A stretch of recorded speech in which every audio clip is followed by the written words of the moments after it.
किसी घने वन में एक बहुत बड़ा शेर रहता था। वह रोज शिकार पर निकलता और एक ही नहीं, दो नहीं, कई कई जानवरों का काम तमाम देता। जंगल के जानवर डरने लगे कि अगर शेर इसी तरह शिकार करता रहा तो एक दिन ऐसा आएगा कि जंगल में कोई भी जानवर नहीं बचेगा। सारे जंगल में सनसनी फैल गई। शेर को रोकने के लिए कोई न कोई उपाय करना जरूरी था। एक दिन जंगल के सारे जानवर इकट्ठा हुए और इस प्रश्न पर विचार करने लगे। अंत में उन्होंने तय किया कि वे सब शेर के पास जाकर उनसे इस बारे में बात करें। दूसरे दिन जानवरों के एक दल शेर के पास पहुंचा। उनके अपनी ओर आते देख शेर घबरा गया और उसने गरज कर पूछा, क्या बात है, तुम सब यहां क्यों आ रहे हो? जानवर दल के नेता ने कहा, महाराज, हम आपके पास निवेदन करने आए हैं। आप राजा हैं और हम आपकी प्रजा। जब आप शिकार करने निकलते हैं तो बहुत जानवर मार डालते हैं। आप सबको खा भी नहीं पाते। इस तरह से हमारी संख्या कम होती जा रही है। अगर ऐसा ही होता रहा तो कुछ ही दिनों में जंगल में आपके सिवाय और कोई भी नहीं बचेगा।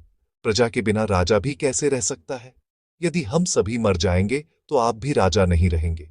हम चाहते हैं कि आप सदा हमारे राजा बने रहें। आपसे हमारी विनती है कि आप अपने घर पर ही रहा करें। हर रोज स्वयं आपके खाने के लिए एक जानवर भेज दिया करेंगे।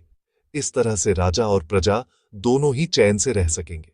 शेर को लगा कि जानवरों की बात में सच्चाई है। उसने पल भर सोचा, फिर बोला, अच्छी बात है, मैं तुम्हारे सुझाव को मान लेता हूं, लेकिन याद रखना, अगर किसी भी दिन तुमने मेरे खाने के लिए पूरा भोजन नहीं भेजा तो मैं जितने जानवर चाहूंगा मार डालूंगा। जानवरों के पास तो और कोई चारा नहीं, इसलिए उन्होंने शेर की शर्त मान ली और अपने अपने घर चले गए। उस दिन से हर रोज शेर के खाने के लिए एक जानवर भेजा जाने लगा। इसके लिए जंगल में रहने वाले सब जानवरों में से एक एक जानवर बारी बारी से चुना जाता था। कुछ दिन बाद खरगोशों की बारी भी आ गई। शेर के भोजन के लिए एक नन्हे से खरगोश को चुना गया। वह खरगोश जितना छोटा था उतना ही चतुर भी था। उसने सोचा, बेकार में शेर के हाथों मरना मूर्खता है। अपनी जान बचाने का कोई ना कोई उपाय अवश्य करना चाहिए और हो सके तो कोई ऐसी तरकीब ढूंढनी चाहिए जिसे सभी को इस मुसीबत से सदा के लिए छुटकारा मिल जाए। आखिर उसने एक तरकीब सोच ही निकाली। खरगोश धीरे धीरे आराम से शेर के घर की ओर चल पड़ा। जब वह शेर के पास पहुंचा तो बहुत देर हो चुकी थी। भूख के मारे शेर का बुरा हाल हो रहा था। जब उसने सिर्फ एक छोटे से खरगोश को अपनी ओर आते देखा तो गुस्से से बौखला उठा और गरज कर बोला, किसने तुम्हें भेजा है? एक तो पिद्दी जैसे हो, दूसरे इतनी देर से आ रहे हो। जिन बेवकूफों ने तुम्हें भेजा है मैं उन सबको ठीक करूंगा। एक एक का काम तमाम न किया तो मेरा नाम भी शेर नहीं। नन्हे खरगोश ने आदर से जमीन तक झुककर, महाराज, अगर आप कृपा करके मेरी बात सुन लें तो मुझे या और जानवरों को दोष नहीं देंगे। वे तो जानते थे कि एक छोटा सा खरगोश आपके भोजन के लिए पूरा नहीं पड़ेगा, इसलिए उन्होंने 6 खरगोश भेजे थे। लेकिन रास्ते में हमें एक और शेर मिल गया। उसने 5 खरगोशों को मारकर खा लिया। यह सुनते ही शेर दहाड़ कर बोला, क्या कहा? दूसरा शेर? कौन है वह? तुमने उसे कहां देखा? महाराज, वह तो बहुत ही बड़ा शेर है, खरगोश ने कहा। वह जमीन के अंदर बनी एक बड़ी गुफा में से निकला था। वह तो मुझे ही मारने जा रहा था, पर मैंने उससे कहा, सरकार, आपको पता नहीं कि आपने क्या अंधेर कर दिया है।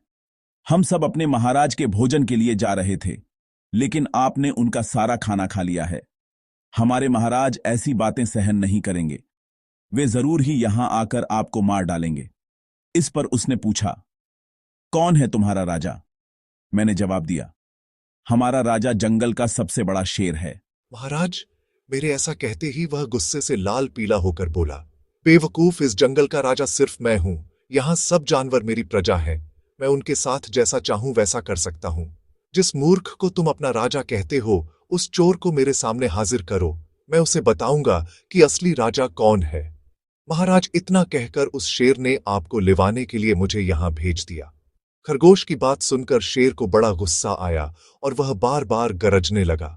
उसकी भयानक गरज से सारा जंगल दहलने लगा। मुझे फौरन उस मूर्ख का पता बताओ, शेर ने दहाड़कर कहा। जब तक मैं उसे जान से न मार दूंगा मुझे चैन नहीं मिलेगा। बहुत अच्छा महाराज, खरगोश ने सेड, मौत ही उस दुष्ट की सजा है। अगर मैं और बड़ा और मजबूत होता तो मैं खुद ही उसके टुकड़े टुकड़े कर देता। चलो रास्ता दिखाओ, शेर ने कहा। फौरन बताओ किधर चलना है। इधर आइए महाराज, इधर। खरगोश रास्ता दिखाते हुआ शेर को एक कुएं के पास ले गया और बोला, महाराज, वह दुष्ट शेर जमीन के नीचे किले में रहता है, जरा सावधान रहिएगा। किले में छुपा दुश्मन खतरनाक होता है। मैं उससे निपट लूंगा, शेर ने कहा। तुम यह बताओ कि वह है कहां? पहले जब मैंने उसे देखा था तब तो वह यहीं बाहर खड़ा था। लगता है आपको आता देखकर वह किले में घुस गया। आइए मैं आपको दिखाता हूं, खरगोश ने कुएं के नजदीक आकर शेर से अंदर झांकने के लिए कहा। शेर ने कुएं के अंदर झांका तो उसे कुएं के पानी में अपनी परछाई दिखाई दी।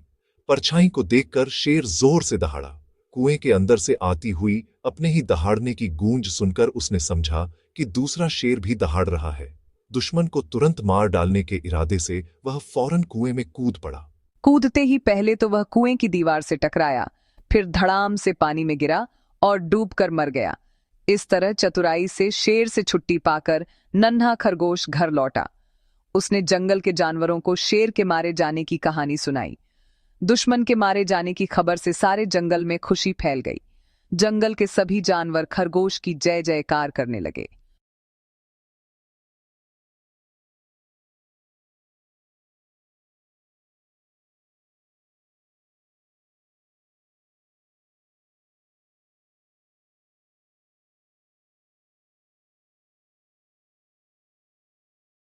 पंचतंत्र की ये कहानी भी हमें सिखाती है कि घोर संकट की परिस्थितियों में भी हमें सूझबूझ और चतुराई से काम लेना चाहिए और आखिरी दम तक प्रयास करना चाहिए। जिस तरह मौत के खतरे में होते हुए भी खरगोश ने चतुराई से काम लेकर शेर जैसे खतरनाक और उससे कहीं अधिक बलशाली शत्रु को पराजित कर दिया, ठीक उसी तरह सूझबूझ और चतुराई से काम लेकर हम भी भयंकर संकट से उबर सकते हैं और बड्डे से बड्डे शक्तिशाली शत्रु को भी पराजित कर सकते हैं।